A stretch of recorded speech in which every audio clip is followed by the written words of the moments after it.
Je voudrais vous parler de la Trinité chez les chrétiens et comment elle est reçue par les juifs. Contrairement à ce qu'on voudrait nous faire croire, c'est pas le problème de la Trinité en lui-même qui fait problème. Parce que la notion de Trinité, on la trouve à toutes sortes de niveaux. Par exemple, on peut dire que les trois, quand dans l'Exode 3, on dit « Je suis le Dieu d'Abraham, Isaac et Jacob », on est dans une Trinité. Quand on parle des Elohim, c'est un pluriel, donc on peut parler de Trinité. C'est pas ça le débat. Donc là, on fausse le débat, les débats. Le débat n'est pas là. Le débat, c'est est-ce que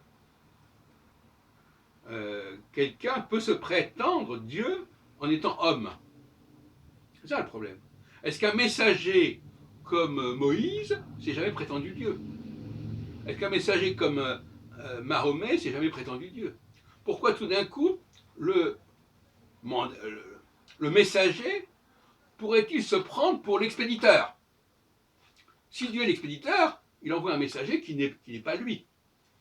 C'est ça le vrai problème. Alors on essaie de noyer le débat et de faire oublier que l'enjeu principal, c'est pas la Trinité. On s'en fout de la Trinité, c'est pas le problème. Le problème, c'est est-ce que pourquoi Jésus se prétend-il homme?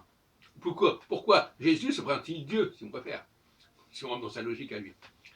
Et la raison est très complexe et très importante. Il s'agit de l'affirmation d'une nouvelle ère.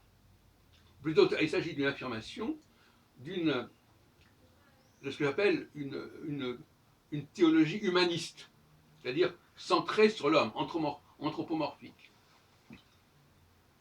qui considère que les œuvres des hommes doivent se substituer ou compléter les œuvres de Dieu.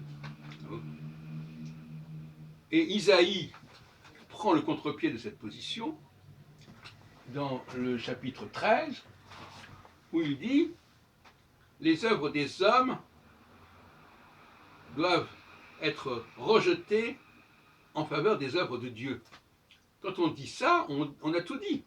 On a tout dit. J'ai toujours dit que la philosophie, la théologie juive rejette les œuvres des hommes. Osée chapitre 8. Donc,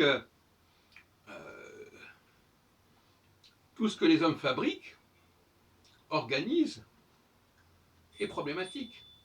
Parce que Dieu, le Dieu des Hébreux, a organisé lui-même la société, le monde, notamment grâce à l'astrologie. Il n'a pas besoin de lois que les hommes inventent. Il n'a pas besoin de temples que les hommes construisent.